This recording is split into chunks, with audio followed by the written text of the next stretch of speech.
नमस्कार दोस्तों, रेल पथ चैनल पे फिर से एक नई वीडियो के साथ आपका स्वागत है। मैं आपका दोस्त प्रवीण सर। आज हम लोग डिस्कस करेंगे इस्टेब्लिशमेंट्स के बारे में, यानी स्थापना के बारे में। दोस्तों, ये चैप्टर बहुत ही मज़ेदार है और ये जेईई पीवे क्वेश्चन में इससे बहुत अच्छे क्वेश्चन बनते हैं। तो क्वेश्चन शुरू करने से पहले अगर आप मेरे चैनल पे पहली बार आए हैं तो मेरे चैनल सब्सक्राइब करें और बेल नोटिफिकेशन ऑन कर लें, जिससे नए आने वाला वीडियो का नोटिफिकेशन आपको तुरंत मिले।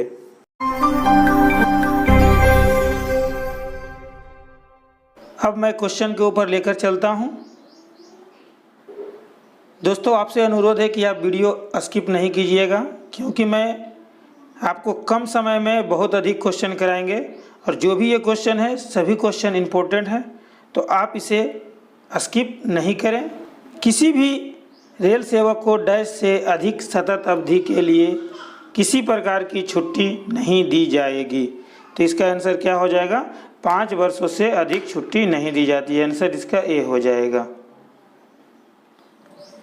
रेल सेवक 1 वर्ष में डैश दिनों के औसत वेतन छुट्टी के जमा करने के हकदार हैं। तो इसका आंसर क्या हो जाएगा? अब जो है एवरेज छुट्टी जमा कर सकते हैं 30। तो इसका आंसर जो है बी हो जाएगा। औसत वेतन छुट्टी प्रत्येक कैलेंडर वर्ष के डैश और डैश के पहले दिन 15 दिनों की 2 किस्तों में अग्रिम रूप से जमा की जाती है। तो इसका आंसर क्या हो जाएगा? 1 जनवरी को और 1 जुलाई को। आंसर इसका ए हो जाएगा। साधारणतः एक रेल सेवक को एक बार में अधिकतम डैश दिनों की औसत वेतन छुट्टी दी जा सकती है। तो इसका आंसर क्या हो जाएगा दोस्तों? 180 दिन, यानी आंसर डी हो जाएगा। नियुक्ति के वर्ष में किसी कर्मचारी के अवकाश खाते में औसत वेतन छुट्टी उसके द्वारा प्रत्येक कैलेंडर माह में सेवा पूरी करने पर डैश दिनों की दर से जमा की जाएगी। तो इसका आंसर क्या हो जाएगा? इसका आंसर हो जाएगा 1 महीने में 2.5 छुट्टी, यानी आंसर सी हो जाएगा। एक अस्थायी और अस्थायी रेल सेवक सेवा के प्रत्येक वर्ष को पूरा करने पर डैश दिनों की अर्ध औसत वेतन छुट्टी का हकदार होगा। तो इसका आंसर क्या हो जाएगा? 1 साल में 20 दिन। आंसर ए हो जाएगा।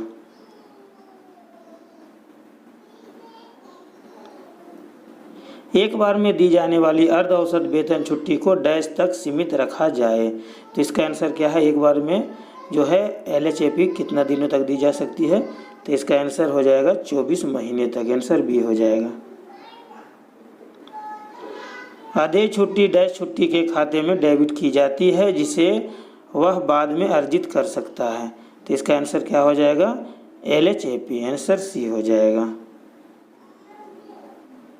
पूरे सेवा काल में औसत वेतन छुट्टी का नकदीकरण डैश दिनों से अधिक नहीं होना चाहिए। तो इसका आंसर क्या हो जाएगा? पूरा सर्विस में कोई भी 60 दिन से अधिक नहीं कर सकता है live in casement. Answer B हो जाएगा। एक रेल सेवक अपने सेवा काल में एक बार में डैश दिनों तक औसत वेतन छुट्टी का नकदीकरण कर सकता है। तो लीव इनकेसमेंट जो है एक बार में कितने लीव का होता है? तो ये 10 लीव का। आंसर बी हो जाएगा। 2 से कम बच्चों वाली एक महिला सरकारी सेवक को डैश दिनों की प्रसूति छुट्टी मंजूर की जा सकती है। तो इसका आंसर क्या हो जाएगा? इसका आंसर हो जाएगा 180 दिन, यानी आंसर सी हो जाएगा। एक महिला रेल सेवक को डैश के लिए 730 दिनों की शिशु देखभाल छुट्टी दी जाती है। तो इसका आंसर क्या हो जाएगा? पहले 2 नाबालिग बच्चों के लिए, यानी आंसर ए हो जाएगा।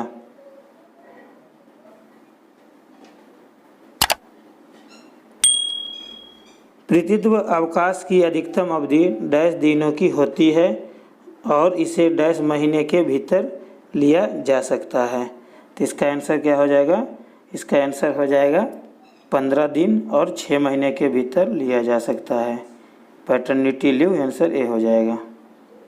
एक बार में डैश दिनों से कम शिशु देखभाल छुट्टी नहीं ली जा सकती है। तो आंसर क्या हो जाएगा?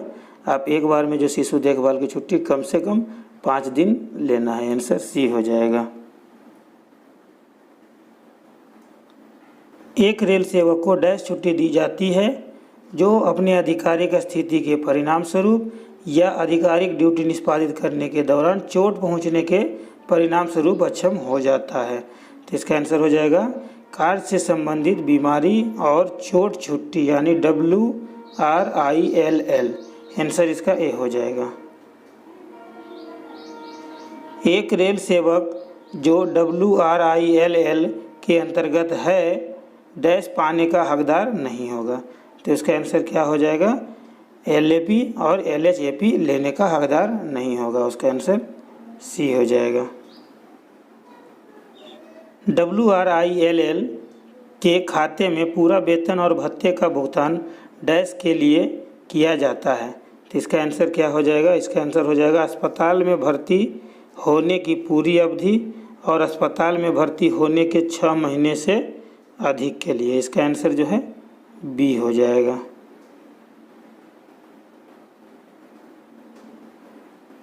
रेल सेवक को तकनीकी पाठ्यक्रम के लिए अध्ययनार्थ छुट्टी डैश अवधि के लिए दी जाए।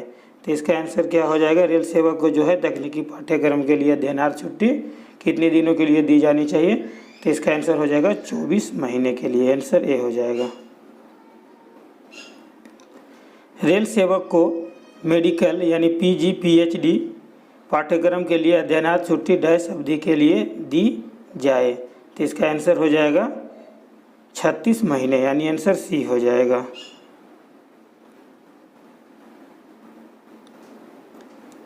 चालू लाइन कर्मचारी के रूप में नियुक्त कर्मचारी 1 वर्ष में डैश दिनों के आकस्मिक छुट्टी का हकदार होता है। तो ओपन लाइन वाले के लिए कितने दिन छुट्टी मिलते हैं? CL। तो उसका हो जाता है 10 दिन, यानी आंसर ये हो जाएगा। नियोजन घंटे के नियम के अनुसार कर्मचारियों को डैश कोटियों में वर्गीकृत किया गया है। तो इसका आंसर क्या हो जाएगा? कर्मचारियों को 4 कोटि में वर्गीकृत किया है। आंसर ए हो जाएगा।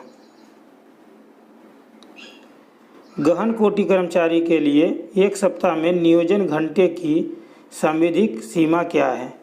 तो उसका कितने घंटे तक ड्यूटी है गहन कोटि वाले के? तो इसका आंसर हो जाएगा 45 घंटे। आंसर बी हो जाएगा।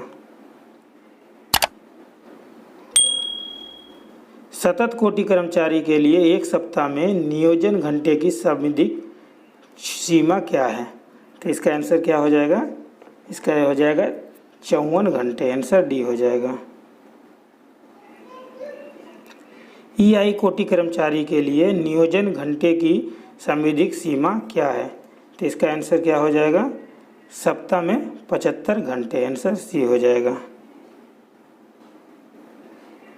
सतत कोटि के कर्मचारी के मानक कार्य घंटे 1 सप्ताह में डैश घंटे होते हैं। तो इसका आंसर क्या हो जाएगा? 48 घंटे, यानी आंसर ए हो जाएगा।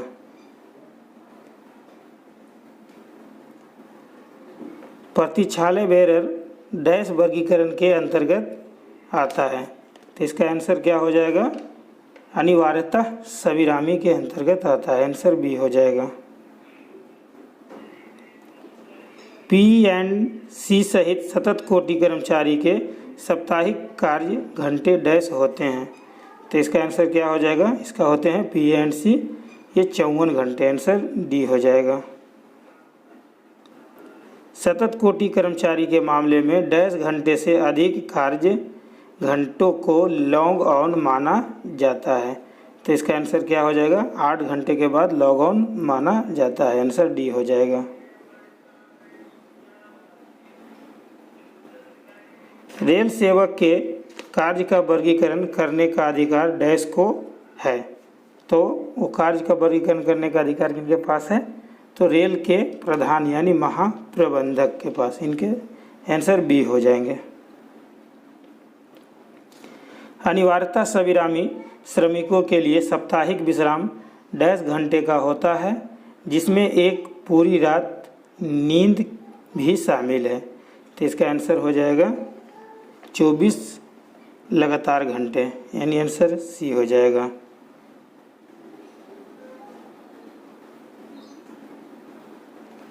गहन कोटि कर्मचारियों के लिए साप्ताहिक विश्राम 10 घंटे का होता है। तो इसका आंसर क्या हो जाएगा? 30 लगातार घंटे से कम नहीं। आंसर बी हो जाएगा।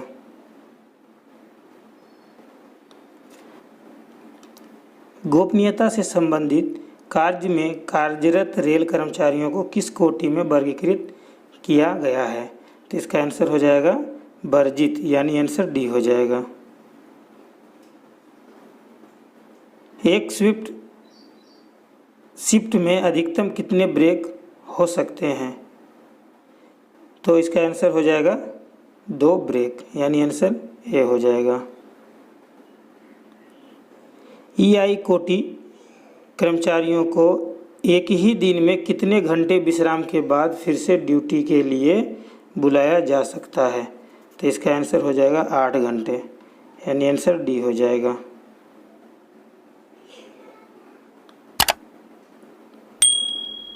कितने घंटे के विश्राम के बाद एक गहन कोटि कर्मचारी को एक ही दिन में फिर से ड्यूटी के लिए बुलाया जा सकता है?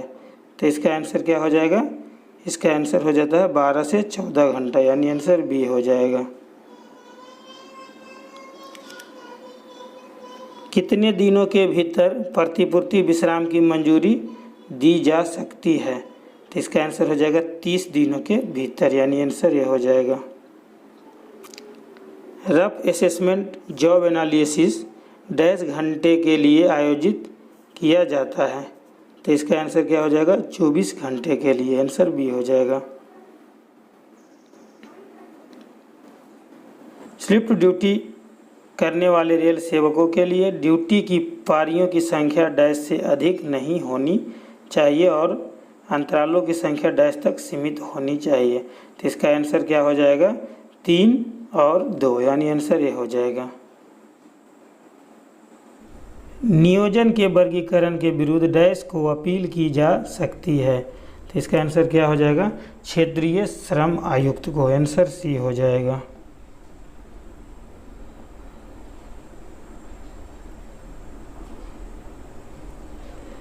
वह दस्तावेज जो कर्मचारी के दैनिक घंटे, साप्ताहिक विश्राम और ड्यूटी पारियों के बीच अंतरालों के अलावा अन्य आवश्यक विवरणों को दर्शाता है डैश कहलाता है।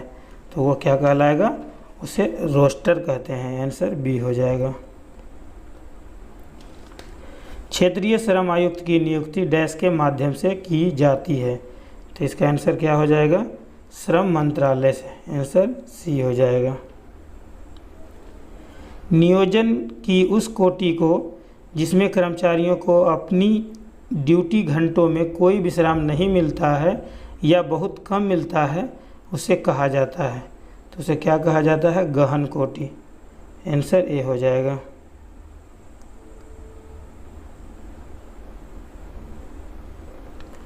रेल सेवक को नियत घंटे से अधिक समय तक ड्यूटी करने के लिए दिया जाने वाला भत्ता डैश है। तो उसे क्या कहा जाएगा? समयोपरि भत्ता, यानी ओटी, आंसर सी हो जाएगा।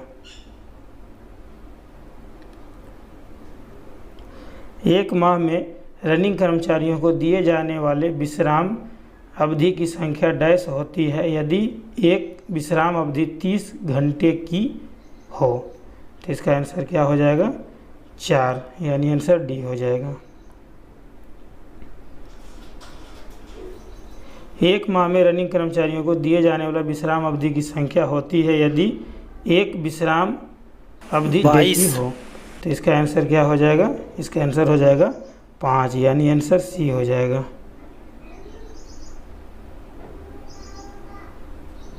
केंद्रीय श्रम आयुक्त को क्षेत्रीय श्रम आयुक्त के आदेश के विरुद्ध अपील डैश दिनों के भीतर की जा सकती है। तो इसका आंसर क्या हो जाएगा? 90 दिनों के भीतर, यानी आंसर सी हो जाएगा।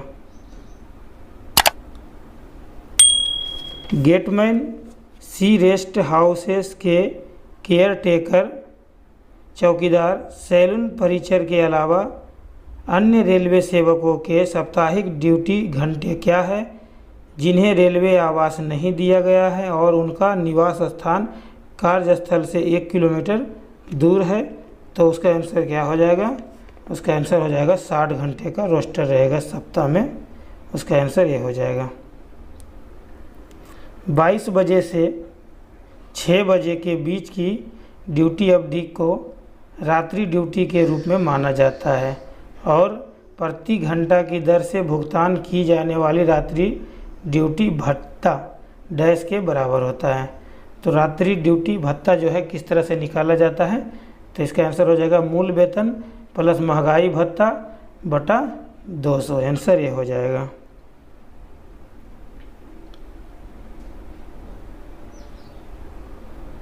नियोजन के सही वर्गीकरण के लिए जॉब एनालिसिस का कौन सा तरीका सामान्यतः अपनाया जाता है, तो इसका आंसर हो जाएगा factual job analysis, answer A हो जाएगा। उस रेल सेवक को सीटीजी दिया जाता है जिनका प्रशासनिक आधार पर स्थानांतरण ऐसे स्टेशन के बीच होता है जिनकी दूरी 10 किलोमीटर होती है, तो इसका आंसर क्या हो जाएगा 20 किलोमीटर, आंसर ये हो जाएगा। अगर आप भी जेईई पीवे की तैयारी करते हैं या करना चाहते हैं तो अपनी तैयारी को बेहतर बनाने के लिए जेईई पीवे प्रीवियस ईयर क्वेश्चन पेपर 2023 का प्रीवियस ईयर क्वेश्चन आप डिस्क्रिप्शन में दिए गए लिंक से या व्हाट्सएप से संपर्क करके ले सकते हैं और अपनी तैयारी को बेहतर बना सकते हैं। जिनका ट्रांसफ़र 20 किलोमीटर से अधिक दूरी पे होता है तो उन्हें सीटीजी अलाउंस के रूप में मूल वेतन का 80% दिया जाता है। सीटीजी पिछले महीने के मूल वेतन के डैश की दर पर दिया जाएगा, तो इसका आंसर हो जाएगा मूल वेतन का 80%, यानी आंसर बी हो जाएगा।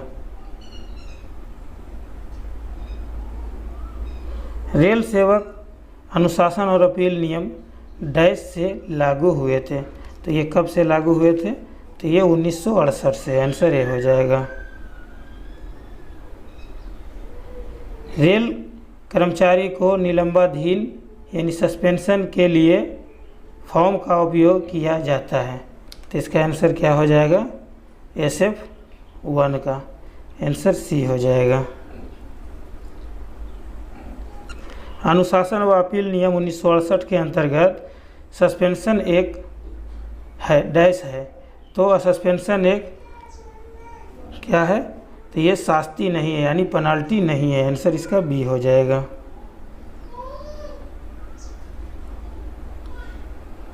रेल सेवक अनुशासन व अपील नियम की नियम संख्या डैश निलंबन से संबंधित है, तो निलंबन से यानी सस्पेंशन से कौन सा संबंधित है, तो 5, आंसर सी हो जाएगा।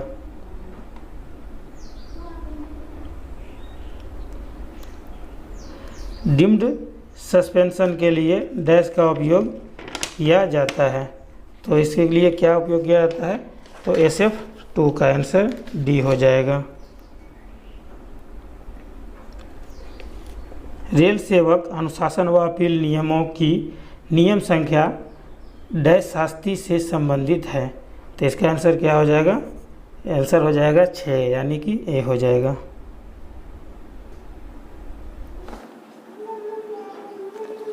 छोटी शास्ति अधिरोपित करने के लिए डैश फॉर्म का उपयोग किया जाता है, तो इसका आंसर क्या हो जाएगा SF11, यानी आंसर डी हो जाएगा। अनिवार्य सेवानिवृत्ति, सेवा से हटाना, बर्खास्तगी अनुशासन व अपील नियम 1968 के अंतर्गत एक डैश है, तो ये क्या है, तो ये है बड़ी शास्ति, आंसर सी हो जाएगा। बड़ी शास्ति अधिरोपित करने के लिए डैश फॉर्म का उपयोग किया जाता है, तो इसका आंसर हो जाएगा SF5, आंसर ए हो जाएगा। डैश के बिना रेल सेवक पर बड़ी शास्ति अधिरोपित नहीं की जाएगी, तो इसका आंसर क्या हो जाएगा, जांच पड़ताल के बिना, आंसर बी हो जाएगा। रेल सेवक अनुशासन व अपील नियम की नियम संख्या 9 डैश शास्ति अधिरोपित करने की कार्य विधि से संबंधित है, तो इसका आंसर क्या हो जाएगा, बड़ी शास्ति, यानी आंसर ये हो जाएगा। डैश फॉर्म का उपयोग पूछताछ अधिकारी को नामित करने के लिए किया जाता है। तो इसका आंसर क्या हो जाएगा? SF 7 का आंसर बी हो जाएगा। डैश फॉर्म का उपयोग प्रस्तुतकर्ता अधिकारी को नियुक्ति करने के लिए किया जाता है। तो इसका आंसर क्या हो जाएगा? SF 8 यानी आंसर ए हो जाएगा, SF 8।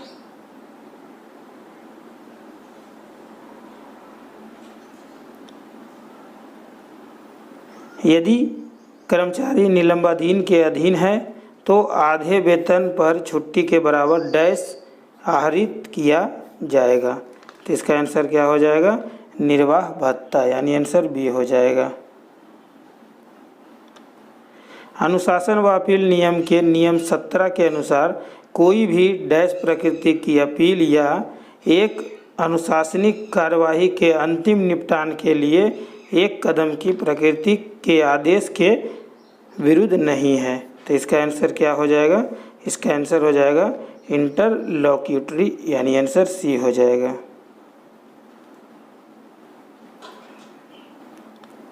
अनुशासनिक पदाधिकारी के एक आदेश के विरुद्ध अपीलकर्ता अपने डैश में अधिमान्य कर सकता है।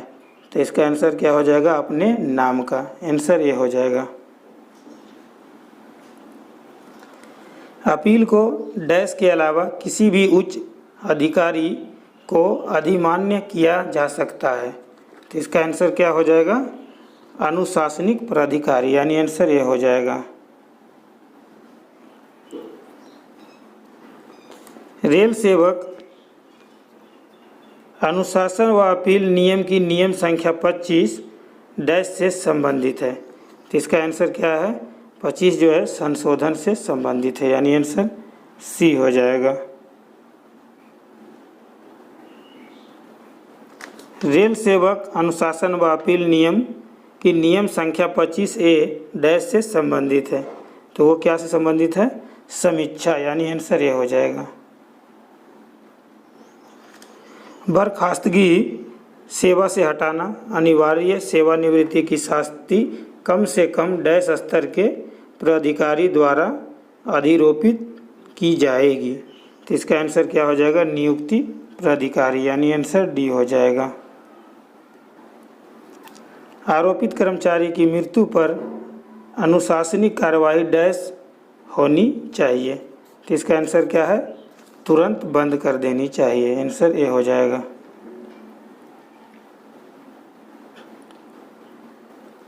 अपराधी रेल सेवक द्वारा अपने बचाव में लिखित बयान को प्रस्तुत करने की समय सीमा क्या है? तो इसका आंसर क्या हो जाएगा?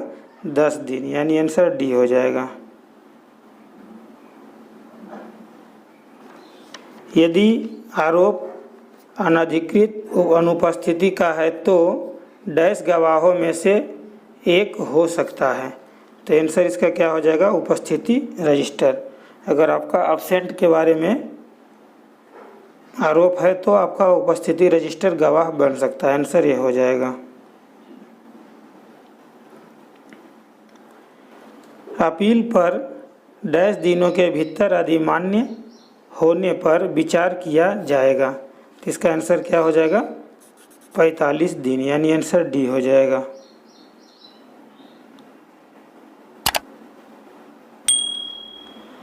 श्रमिकों और श्रमिकों के बीच विवाद जो नियोजन या गैर नियोजन से जुड़ा हुआ है उसे डैश कहा जाता है।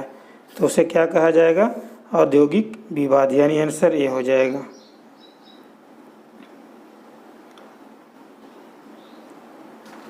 श्रम न्यायालय की स्थापना डैश के अंतर्गत की जाती है। तो इसका आंसर क्या हो जाएगा?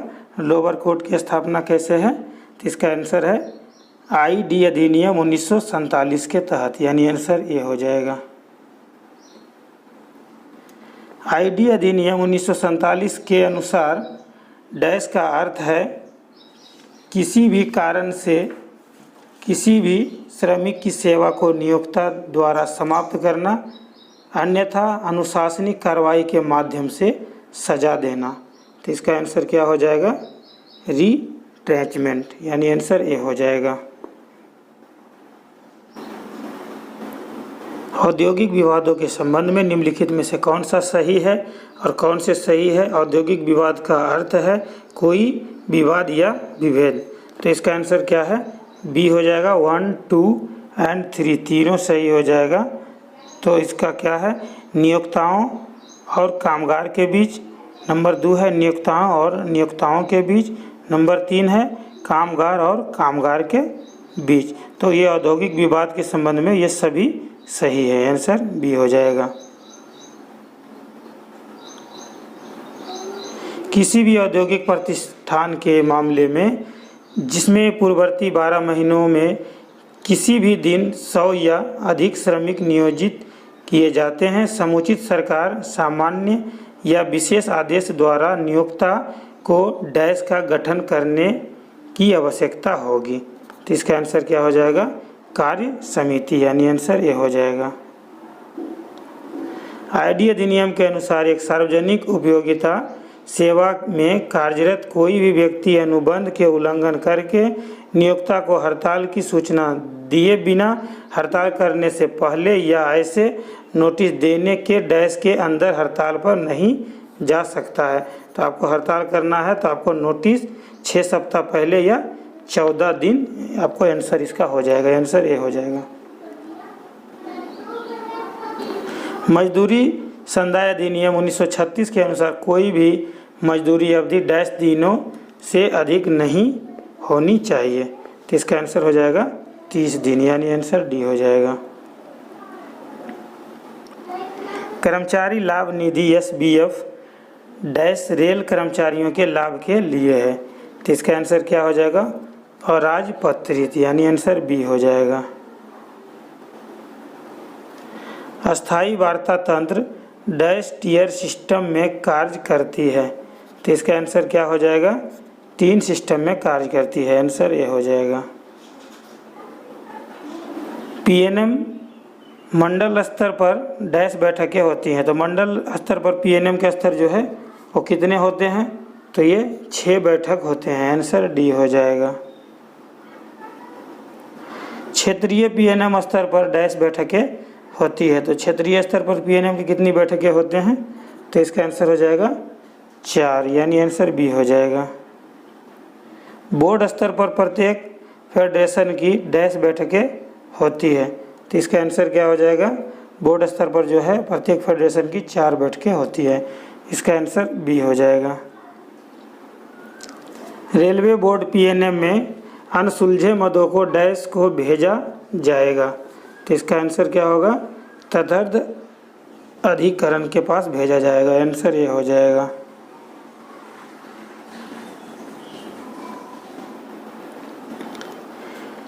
JCM का अर्थ है, JCM का अर्थ क्या हो जाएगा?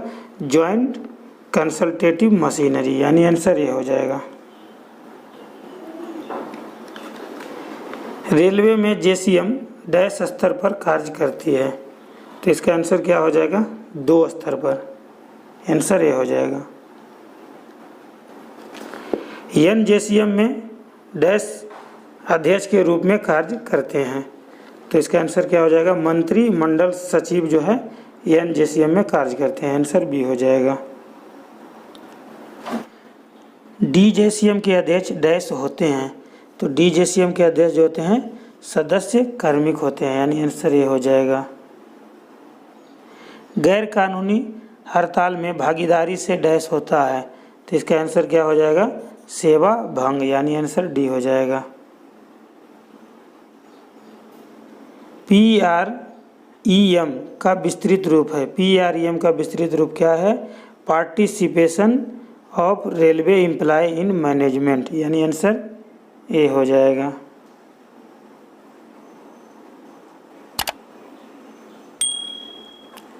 PREM डैश स्तरों में कार्य करता है। तो इसका आंसर हो जाएगा 3 स्तर में कार्य करता है, यानी आंसर ये हो जाएगा। रेलवे बोर्ड स्तर पर PREM बैठक की अध्यक्षता डैश करते हैं। तो कौन करते हैं? तो इसका आंसर हो जाएगा अध्यक्ष रेलवे बोर्ड, यानी आंसर ये हो जाएगा।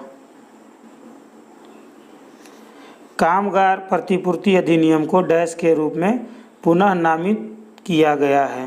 तो इसका आंसर क्या हो जाएगा? कर्मचारी प्रतिपूर्ति अधिनियम, यानी आंसर ये हो जाएगा।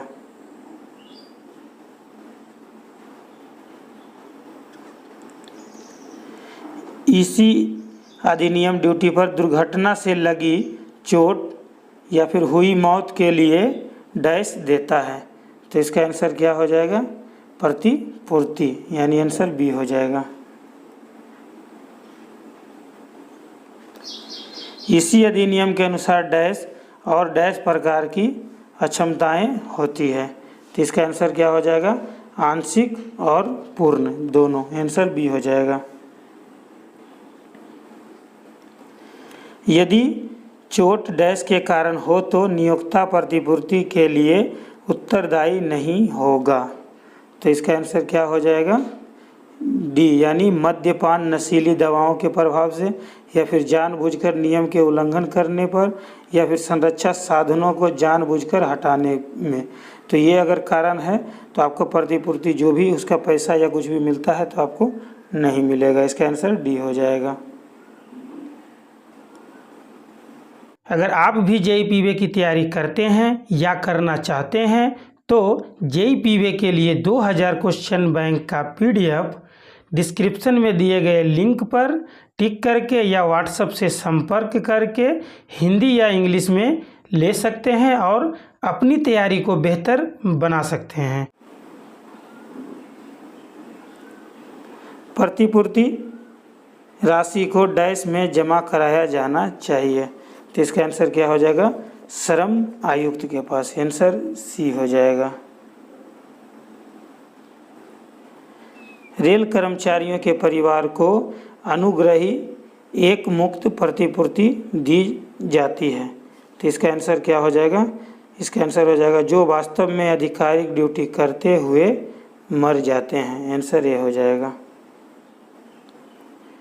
ड्यूटी के दौरान दुर्घटना के कारण होने वाली मृत्यु के लिए भुगतान की जाने वाली अनुग्रही एक मुक्त राशि डैश है।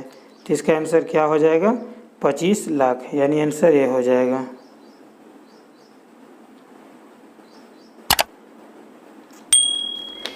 डैश रेल सेवकों की सेवानिवृत्त होने वाले पेंशन का भुगतान किया जाता है।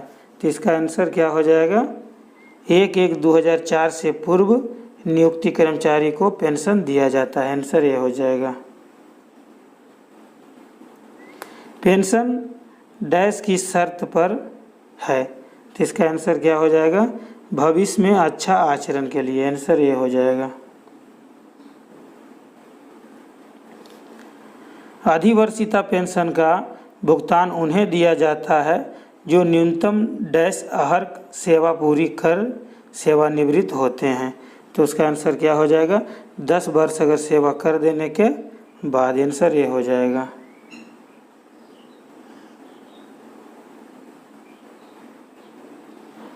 एक 1/1/2006 से पेंशन की राशि का भुगतान सेवानिवृत्ति के समय आखिरी माह के वेतन के डैश से कम नहीं होना चाहिए। तो इसका आंसर हो जाएगा 50% से कम नहीं होना चाहिए, आंसर डी हो जाएगा।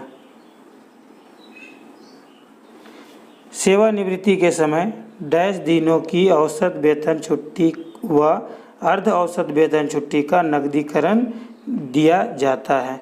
तो इसका आंसर हो जाएगा 300 दिन।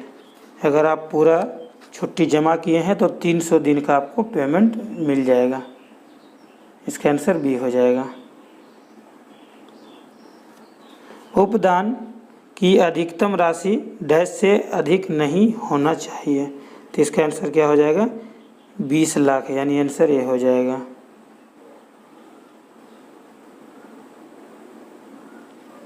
सक्षम प्राधिकारी द्वारा डैश को अनुकंपा भत्ता की मंजूरी दी जा सकती है। तो इसका आंसर क्या हो जाएगा? रेल सेवक जिसे सेवा से हटाया या बर्खास्त किया गया है, यानी आंसर इसका ए हो जाएगा। 7वें वेतन आयोग के अनुसार न्यूनतम पेंशन डैश है। तो इसका आंसर क्या हो जाएगा? न्यूनतम पेंशन 9,000 है, यानी आंसर सी हो जाएगा।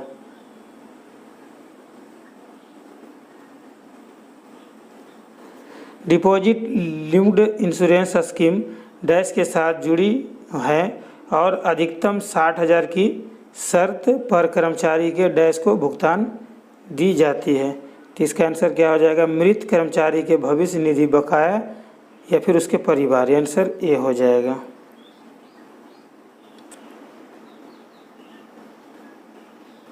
दोस्तों मैं भी इससे रिलेटेड पूरे क्वेश्चन करा दे रहा हूँ, आप वीडियो को स्किप नहीं करें क्योंकि ये पूरे क्वेश्चन जो भी है सभी इम्पोर्टेंट क्वेश्चन हैं। मैं एक ही वीडियो में इसको कवर कर दे रहा हूँ क्योंकि दूसरे वीडियो आपको देखने की ज़रूरत ही नहीं पड़ेगी। पेंशन की अधिकतम राशि जिसका सारांशीकरण किया जा सकता है, तो इसका आंसर क्या हो जाएगा? पेंशन का 40%, यानी आंसर बी हो जाएगा। परिवार पेंशन सेवानिवृत्ति मृत्यु के समय कर्मचारी के वेतनमान के न्यूनतम के डैश प्रतिशत से कम नहीं होना चाहिए, तो इसका आंसर क्या हो जाएगा? 30% से कम नहीं, यानी आंसर बी हो जाएगा। बढ़ाई गई परिवार पेंशन सेवानिवृत्ति मृत्यु के समय कर्मचारी के वेतनमान के न्यूनतम के डैश प्रतिशत से कम नहीं होना चाहिए, तो इसका आंसर क्या हो जाएगा? 50%, यानी आंसर ये हो जाएगा। पेंशनर डैश वर्ष की समाप्ति के बाद अपनी सारांशीकृत पेंशन को बहाल करने का हकदार होगा, तो वो क्या है? इसका आंसर हो जाएगा 15 वर्ष ड्यूटी करने के बाद, यानी आंसर सी हो जाएगा। पीआरसीपी डैश वर्ष की सेवा पूरी करने के बाद सेवानिवृत्ति रेलवे सेवक के लिए अनुमोय है, तो इसका आंसर क्या हो जाएगा? 20 वर्ष, यानी आंसर ये हो जाएगा। रेल सेवक न्यूनतम डैश की अर्हता सेवा पूरी करने पर 3 महीने की अग्रिम सूचना देते हुए स्वैच्छिक सेवानिवृत्ति के लिए हकदार हैं, तो इसका आंसर क्या हो जाएगा? 20 वर्ष ड्यूटी पूरा करने के बाद, यानी आंसर डी हो जाएगा।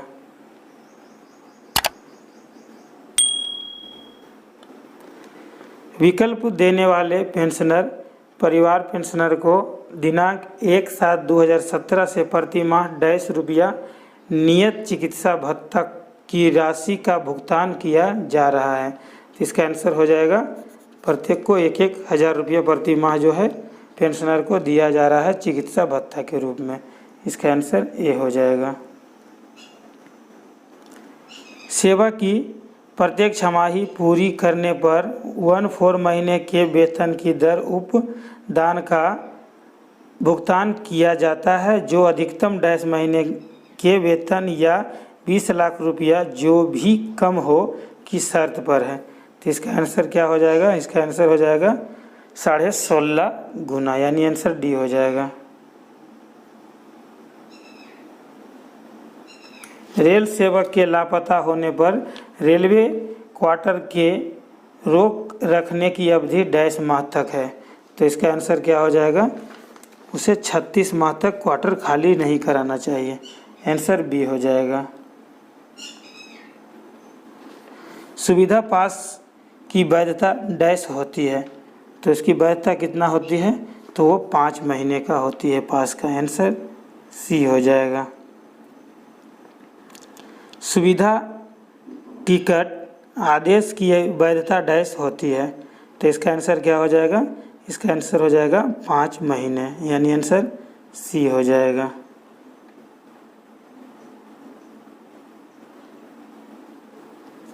साढ़े 3 वर्ष की सेवा पूरी करने पर एक रेल कर्मचारी डैश सेट सुविधा पास के लिए पात्र हैं, तो इसका आंसर क्या हो जाएगा? 1 सेट, यानी आंसर ए हो जाएगा। 6 वर्ष की सेवा पूरी करने पर एक रेल कर्मचारी डैश सेट सुविधा पास के लिए पात्र हैं, तो इसका आंसर हो जाएगा 3 सेट, यानी आंसर सी हो जाएगा।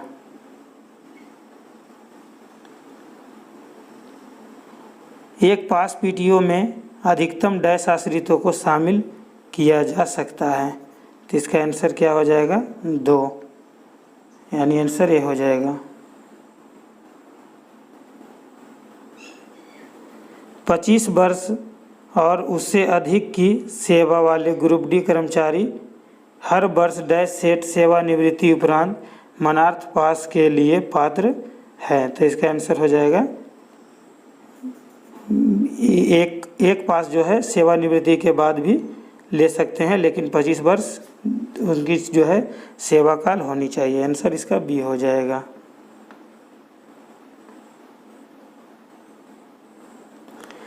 द्वितीय श्रेणी सुविधा पास का रंग होता है, तो इसका आंसर क्या हो जाएगा गुलाबी कलर का होता है, यानी आंसर डी हो जाएगा। प्रथम श्रेणी सुविधा पास का रंग होता है, तो ये कैसा होता है, तो ये हरा होता है, यानी आंसर सी हो जाएगा। निम्नलिखित विवाहित पुत्री सुविधा पास में शामिल किए जाने के लिए पात्र है, तो इसका आंसर हो जाएगा ये पात्र नहीं है, आंसर डी हो जाएगा। निम्नलिखित अविवाहित पुत्री सुविधा पास में शामिल किए जाने के लिए पात्र है, तो इसका आंसर क्या हो जाएगा कोई भी उम्र, उसमें कुछ नहीं है, कोई भी उम्र अगर शादी नहीं हुआ तो वो पात्र हो सकते हैं, आंसर सी हो जाएगा। यदि पति और पत्नी दोनों रेलवे में नियोजित हैं तो सुविधा पास का लाभ उठाने के लिए पात्रता होगी, तो इसका आंसर हो जाएगा इसका दोनों होंगे, आंसर ए हो जाएगा।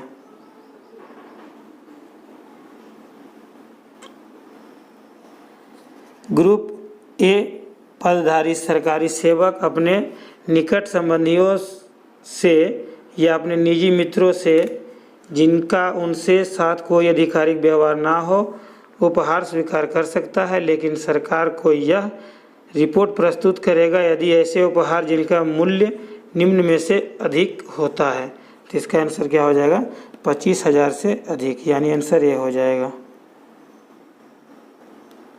ग्रुप बी, यहाँ बी कर लेना है।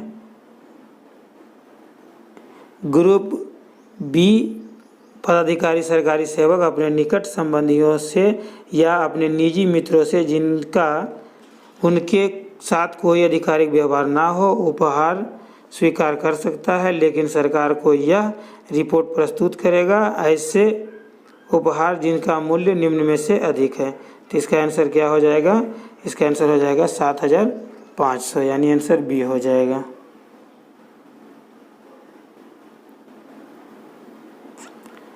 ग्रुप सी या डी में एक सरकारी कर्मचारी सरकार की मंजूरी के बिना कोई भी उपहार को स्वीकार नहीं करेगा यदि उनका मूल्य डैश से अधिक है, तो इसका आंसर हो जाएगा 500, यानी आंसर सी हो जाएगा।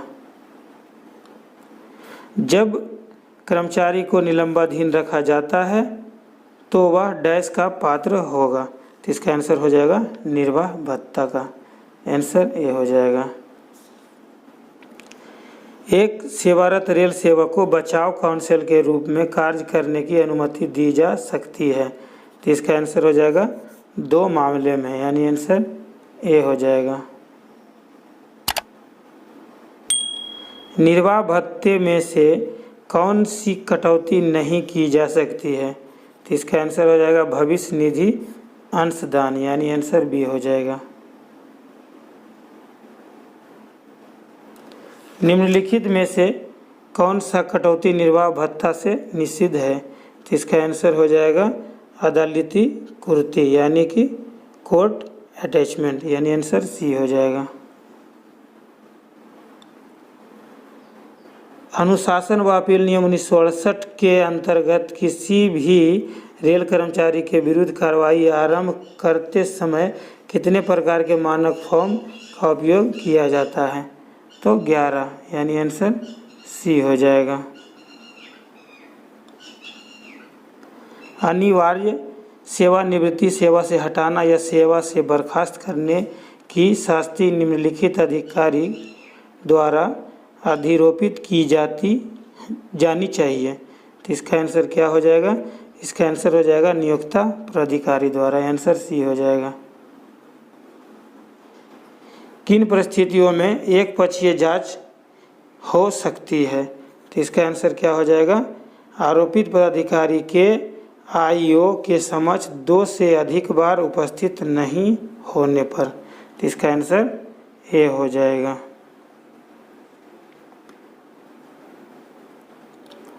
पास पीटीओ को रोकने की शास्ति से क्या रेलवे कर्मचारियों की पदोन्नति प्रभावित होगी? तो इसका आंसर क्या हो जाएगा? पदोन्नति प्रभावित नहीं होगी। आंसर बी हो जाएगा।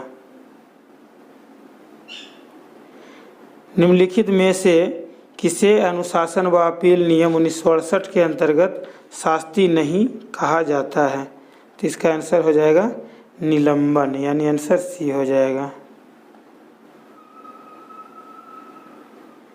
निम्नलिखित में से किस व्यक्ति को बचाव काउंसिल के रूप में नहीं नियोजित किया जा सकता है? तो इसका आंसर क्या हो जाएगा? एक कानूनी याचिकाकर्ता को। तो इसका आंसर सी हो जाएगा। कौन से प्राधिकारी पेंशनरी लाभ में कटौती कर सकते हैं? तो इसका आंसर क्या हो जाएगा? इसका आंसर हो जाएगा भारत के राष्ट्रपति। तो आंसर सी हो जाएगा। रेल सेवक को सेवा से हटाने या बर्खास्तगी के मामले में क्या पेंशन का भुगतान किया जा सकता है? तो इसका आंसर क्या हो जाएगा? अनुकंपा भत्ता पर विचार किया जा सकता है। इसका आंसर सी हो जाएगा। सेवानिवृत्ति के बाद आरोप पत्र केवल डैश द्वारा ही जारी किया जा सकता है। तो इसका आंसर क्या हो जाएगा? भारत के राष्ट्रपति द्वारा, यानी आंसर सी हो जाएगा। कौन सी शास्ति पदोन्नति को प्रभावित नहीं कर सकती? तो इसका आंसर क्या हो जाएगा? पास पीटीओ को रोकना। इसका आंसर ए हो जाएगा।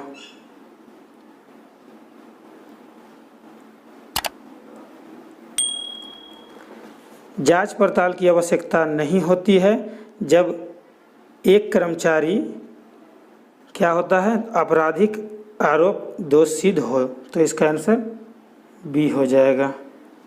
7वें वेतन आयोग के अनुसार लेवल 7 से 10 के कर्मचारी के लिए RELEHS में शामिल होने के लिए अंशदान की दर पिछले महीने आहरित मूल्य वेतन या डैश राशि जो भी कम हो या होगी। तो इसका आंसर क्या हो जाएगा? इसका आंसर हो जाएगा 78,000 रुपये। आंसर ये हो जाएगा। दोस्तों, जो भी स्टेबलिमेंट से इम्पोर्टेंट क्वेश्चन थे मैं आपके लिए करा दिया हूँ, और फास्ट इसलिए कराया हूँ क्योंकि आपको कम समय में अधिक क्वेश्चन मिल रहे हैं। तो आपसे यही अनुरोध है कि आप इसे एक बार ज़रूर वीडियो देख लेंगे, क्योंकि ये वीडियो में जो है स्टेबलिमेंट से पूरा क्वेश्चन कवर कर लिया गया है। इससे बाहर आपको कुछ भी नहीं आएगा, मैं गारंटी देता हूँ। अगर ये वीडियो आपको अच्छा लगा तो आप मेरे वीडियो को लाइक, कमेंट, शेयर करें।